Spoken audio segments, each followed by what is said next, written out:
Are you considering entering pastoral ministry? At this crucial time, you're going to need mentoring from pastors. As someone in the same boat right now, hopefully you agree with that. And while nothing is going to replace the mentoring you're going to receive from the pastors and elders at your local church, it doesn't hurt to read some books and get some advice from other pastors with a lot of experience. How about 480 years of experience? That's what you're going to get in Dear Timothy by Tom Ascol, as in edited by him, not written fully. He is the pastor of Grace Baptist Church in Cape Coral, Florida. You may know him also as the president of Founders Ministries, a Reformed Baptist group that essentially seeks to reform the Southern Baptist Convention. Now, this book contains 20 different chapters from various authors, from people like Ted Tripp to Mark Dever to Joel Beakey. Each chapter in the book is addressed to a fictional pastor, a 26-year-old named Timothy, who has a wife, Mary, one kid, and one on the way. So it feels very real in that sense, like you're getting spoken to yourself. Now, no doubt they picked the name Timothy because of the reference to the pastoral epistles, right? 1st and 2nd Timothy. And it's a great book. I've actually added this one to my Ultimate Reformed book list down below. If you're not familiar with what that is, it's my one-stop shop for hundreds of great quality Reformed sound Christian books that you can get started reading in different categories, organized by things like date published, page length, difficulty. But check that out below in the description. It's the first link there. And we're going to talk about 5 of my favorite chapters in this video. Whether you're wondering if the ministry is for you at all, you're slowly heading towards ministry like myself, or you're already in full-time or part-time ministry and you're just wanting some help, this book is going to be so rich and beneficial for you, and I pray it edifies you. The first chapter that I really liked from this book was the very first one on establishing your priorities by Tom Ascol himself. Now, this chapter sets the tone for the book. It's equally warm and pastoral while being very straightforward and direct in classic Tom Ascol style. He breaks down the different priorities you need in your life to have as a pastor and how easy it is for you to, in the moment, get out of whack. He breaks it down very simply. You are a Christian first, then you're a husband, then you're a father, then you're a pastor, and then you're a helper in various other ministries, right? So he talks about his own experience, for example, between being a pastor at Grace Baptist Church versus his involvement with Founders Ministries. His pastoral role is always a higher priority, and that's really helpful to see that in the life of someone who's done it for decades. One thing I found particularly helpful is that he talks about being a Christian first is so much more important than being a good pastor, because you can't be a good pastor if you're not a good Christian. And in fact, it's easy to jump into that mode of being a professional pastor if you're not a good Christian first. Your personal holiness and pursuing God in your private life comes first. Now, he also talks about the reality of this balance of Christian, husband, father, pastor, helper needs to be adjusted for different circumstances. For example, your role as a pastor may change family plans sometimes in certain emergencies, and that's okay. Sometimes you are going to need to spend more time with your wife because you're trying to work on your marriage, or you may need to spend more time with your children, etc. So it's very helpful to know that there is a balancing act going on underneath all of this. It might not look like, well, Christian is my first priority, therefore I'm not going to input anything into anything else. I'm just going to focus on being a Christian. No, it's more like if you focus on being a Christian, it will flow down into all those other areas. So the chapter is really, really helpful. And if you have that map set in your mind, he says it's very easy to course correct when you do get off track, which does happen in life. He also mentions, which is something he left at the end of the chapter I thought was really helpful, the importance of saying no. You know, with all these priorities and having them in an order, there's going to be times where you're going to need to say no to things, even sometimes good things. And he quotes Spurgeon loosely, and he says, Spurgeon talked about how learning to say no was more important than learning Latin, which is quite funny if you know Spurgeon and his love for Latin. I'm only joking. He doesn't really like Latin that much. But the point here is that saying no is an important pastoral skill. And as someone jumping into the ministry soon, I'm going to take this in my stride. And then let's move on to chapter number 2. Well, it's not the second chapter in the book, but the second one that I really benefited from, which I think was actually chapter 5. It's the Memorizing Scripture chapter by Andy Davis. Now, I didn't realize at the time when I was reading this, but Andy's actually written another great book I've got up on the top of my shelf. It's a very thin book. You probably can't see it in the frame. It's called How to Memorize Scripture for Life. And I really benefited from that book. Now, I don't agree with Andy Davis on everything, but as far as this book goes and what he has in Dear Timothy, it is fantastic. Here's what he actually says early on in the chapter. He says that sin is a luxury that a pastor cannot afford. The cost to his people is staggeringly high. Now, you might be wondering, what's that got to do with memorizing scripture? Well, he's basically, in summary, says knowing the words of God will help you in this fight against your personal sins. There's a particularly useful insight he points to when in Matthew 4, verse 3 to 4, it says, "It is written, man does not live on bread alone, but on every word that comes from the mouth of God." He actually connects that to the original source, which is in Deuteronomy 8, verse 3. It says, "He humbled you, causing you to hunger, and then feeding you with manna, which neither you nor your ancestors had known, to teach you that man does not live on bread alone, but on every word that comes from the mouth of the Lord." I always love it when there's these allusions, or in this case, very direct quotation of the Old Testament that many people often look over. And it was that reminder that the word of God has always been the thing, even in the physically focused, temporal nation of Israel. We're reminded of things that we live on the words of the Lord.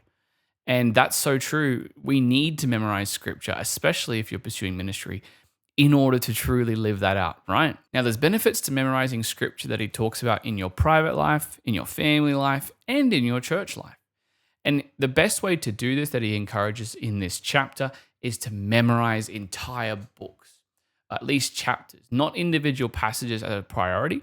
The reason is so you can honor the counsel of God, not take verses out of context, learn new insights you otherwise wouldn't have, and help you preach better. If you know full passages and the verses within them in their original context, you're going to be able to jump into the different parts of scripture, pull them out, and preach them to your congregation, apply them to their lives so well, and hopefully to a point where you're doing it quite effortlessly and fluidly. Now, if you hear the idea of memorizing scripture and you're like, that's going to be way too hard, there's actually a great story in the chapter where he talks about a plumber who wanted to memorize John 3:16.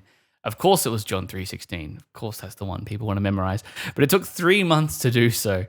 And he couldn't do it after 3 months. He was trying to memorize the whole passage and it just wasn't sticking. Now, this plumber kept persisting, and that same man took over 3 months to memorize one Bible verse. That same man who did that went on to memorize over 2,000 verses of scripture. How incredible is that? 3 months, no progress.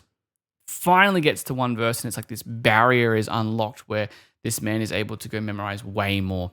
So it is possible. And as we've seen, it's infinitely important. Chapter number 3 that I liked in this book was the chapter on prayer, which I believe was pretty soon after, if not the very next chapter in the book. And this one is from Martin Holt, a South African minister who passed away in 2011. But his words are still as relevant 15 years later. Now, prayer is something I've always struggled to be diligent at, and I've made it a focus of mine this very year to actually do more and to pray more. So I found it very beneficial. Imagine if prayer is something in your life you struggle with, doing it regularly, doing it consistently, doing it fervently, then this is going to bless you a lot. In this chapter, Holt reminds us of figures in particularly the Old Testament, Jacob, Abraham, Moses, Nehemiah, Ezra, and of course, Jesus in the New Testament, who all prayed diligently and fervently. There's different ways in which all of these guys prayed in different circumstances, challenges, trials. Now, I'd encourage you to read this chapter and pay attention to those differences, because scripture teaches us a lot about how to pray. Yes, the Lord's Prayer from Christ himself, but also throughout other parts of scripture, which we may sometimes forget. We're reminded, for example, how important prayer is specifically in the ministry life in Acts 6. Now, he talks about this quite extensively in the book, where appointed men who were proto-deacons, or deacons if you like, who went to help with the food distribution so that the disciples, aka apostles, could focus on the ministry of the word, so preaching of the gospel, preaching the word, and prayer. The two priorities of preaching of the word and prayer. That is how important prayer is. So this is probably one of the two chapters that, if you read any in this book, read this one. Again, he encourages us to study the scriptures and how people in scripture prayed. There's a reason why the Holy Spirit inspired his word to include prayers. It's not arbitrary. Everything in scripture is for our benefit, for our reproof, it's for our correction, 2 Timothy 3, verse 16 to 17. So we need to include the way people pray in that. Now, there's 10 features he identifies of biblical prayer that are kind of common throughout all of the figures who do pray in both the Old and New Testament. I'm going to reel through these. You can read the book to learn them more yourself. The necessity of prayer, it's necessary. The urgency of it, we should do it as soon as we need it or as soon as we're thankful. We should praise God and give him thanksgiving. We should value its critical importance. Don't neglect it. Our helplessness in prayer, that we need God. We are utterly dependent on him. The constancy of it, we need to be doing it day in, day out, moment in, moment out, as often as we can. The content of the prayer is important. We need to look at how people in scripture prayed and pray accordingly and pray biblical prayers that are in alignment with how we're commanded to pray. Importunity, how we are to know God's will and ask God and plead with him that his will may be done. And if he promises something, that we can ask him for that thing. Certainty, having faith that when we pray, God is faithful to answer our prayer. The extent of our prayers, that we shouldn't limit what we're praying for. Anything can be prayed for to God and he will answer it in accordance with his will and in accordance with our motives. And lastly, the goal, being God's glory. We pray to glorify God. We're asking him. We're not asking ourselves when we pray. We're thanking him. We're not thanking ourselves. So everything points back to him. I think that's a really helpful summary of the biblical prayers. And if you keep those things in mind and you pray like this in ministry, it's going to greatly assist and bless you. So pray, pray, pray. Fourth chapter that I really, really liked from this book is more towards the end now, training other men. How we should always be looking to train other men and looking for them in our local churches. This chapter kind of took me by surprise. I didn't expect a chapter on training other men in a book that is training men for ministry, so to speak, right? But it made a lot of sense when I started reading it. I am glad I read it though, because you can never be too prepared or never be thinking about that too early. And so I was quite convicted and challenged by this as I looked to enter ministry. Now, Steve Martin, the author of this chapter, quotes Martin Lloyd-Jones in the beginning of the chapter, responding to a question about why there was such few men in the British churches. I'm sure we can all agree that in conservative, evangelical, yes, even reformed churches, there is a lack of men. And he responds with this: that is because there are so many old ladies in the pulpits. Amen, isn't that true? Especially in the 21st century. Martin does lament the lack of men leading families and homes, let alone in the church, and how pastors must always be looking for godly men to raise up. Now, the practicals of this chapter I found really helpful. We should pray for men that God raises them up. We should look broadly within the church. Don't narrow your focus too early on a select group of men. But once you do so broadly, as he speaks in the book, focus on the faithful few, give them tests, be a godly example to them because they are going to follow you. Train them in sound doctrine, get them reading good quality books, get them reading the word. Really simple stuff, but just having like a structure to it was really, really helpful, and it's some practical wisdom you can use in your ministry life as well. So I highly recommend this chapter. And lastly, the fifth chapter I really liked was the last chapter in this book. I liked the first chapter and I liked the last chapter, which was Settle Down for the Long Haul, or I think it was titled something else, but that's what I've titled this. Now, this was written by Jeff Thomas, and in a world of celebrity preachers and preachers who travel constantly and the conference circuit, this chapter honestly was very refreshing. Now, Jeff doesn't prohibit pastors from traveling to other pulpits and visiting other churches and congregations, but he does discourage doing it frequently and encourages the faithful building up of local churches over decades and decades. Quoting Phillips Brooks, he writes, "Know your congregation so largely and deeply that in knowing it, you shall know humanity." Wow. That one just got me, to be honest. I actually wrote wow in the margins.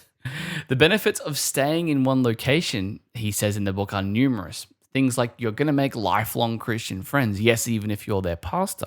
You're going to see people come to faith through your preaching in your local area. You're going to see multi-generational baptisms. The children of parents who were baptized perhaps decades ago are going to be baptized. You're going to know the people in your town. You're going to be able to witness to them faithfully. You're going to be able to easily organize outreach in your area. You're going to know what your community needs to preach to them practically. And it's just a much better way. And we see the constant pattern in the New Testament of people, elders being planted in local areas, and the importance of that, especially in our day of people moving around constantly, essentially. Now, he ends the chapter on this note. He says, and I directly quote him, "Build up a happy church that loves the whole counsel of God. Don't aim for anything less than that. That is the New Testament goal." And that ends basically the whole book. And I thought that was a wonderful way to end the book. So those are 5 chapters I really liked. Again, that's 1/4 of the incredible content of this book. So do get it. I'll leave a link down below in the description. It'll be my affiliate link. Now, a few other thoughts on the book. The book recommendations for other books you want to study and read in this book are so helpful. At the end of each chapter, there's a number of different recommendations, essentially, and they're all listed in numerical order. Looks something like this. So if you can see there, boom, that's a few in one of the chapters there. In some of them, I went and underlined and starred some books that I want to read. I noticed a few popular ones pop up again, which is helpful to know what are going to be the good quality resources. For example, Charles Bridges' The Christian Ministry came up many times. Richard Baxter's The Reformed Pastor came up many times. Charles Spurgeon's Lectures to My Students came up many times as a recommendation. They're also all compiled in this appendix right at the back of the book. So if you just want to look at all of the book recommendations, you can just flick to the recommended reading appendix and there you go. Now, when you've got a book written by 20 different authors, each chapter is going to be a little bit different. I did think Tom Ascol did a generally good job of editing the book. Some chapters were more structured than others. Some were a bit more free form. Joel Beakey's chapters, for example, were very in-depth and structured. In fact, he had 2 of the chapters. So it actually is 19 authors now that I think about it, because he did write 2 of them. So some chapters were better than others as well, of course. That's always going to be the case with a book like this, and you're probably going to enjoy different ones to what I did. I enjoyed more than the 5 I just mentioned as well. There's a great chapter on loving your flock. There was a great chapter on loving your family. And some chapters, if you've read books from other people, though, may have some repeated content. So, for example, again, Joel Beakey's chapters were fantastic, but a lot of the concepts I was familiar with from his other works on the Puritans, and his chapter was Learning from the Puritans, parts 1 and 2. So if you've never read anything from Beakey, it's a great introduction to his focus on the Puritans. But if you have read, it might be a little bit, repetitive if you've read his other works. Some parts of the book, and honestly, I give this book a 9 out of 10, but some parts of the book, some chapters had some questionable bits. The one in particular that comes to mind is some parts of Ray Ortland's chapter on Don't Neglect Revival. I feel like he had a very specific, narrow definition of revival based on how he was describing what had happened in his church, and there was beneficial things in that chapter. Don't get me wrong. I'm not trying to slam the whole chapter, but yeah, I thought some parts of that chapter were a little off in my opinion. But apart from that, all in all, it was a fantastic book. So let me know, have you read this book or not? Do you plan on reading it? Are there any other books similar to Dear Timothy, old or new, that you think pastors should read? Let me know down in the comments. And don't forget to grab my Ultimate Reformed book list with this book and many others on it that are going to edify you. Whether you're wanting to go into ministry or not, if you're just wanting to build up your study habits, this resource is going to help you. So check that out. And until next time, God bless.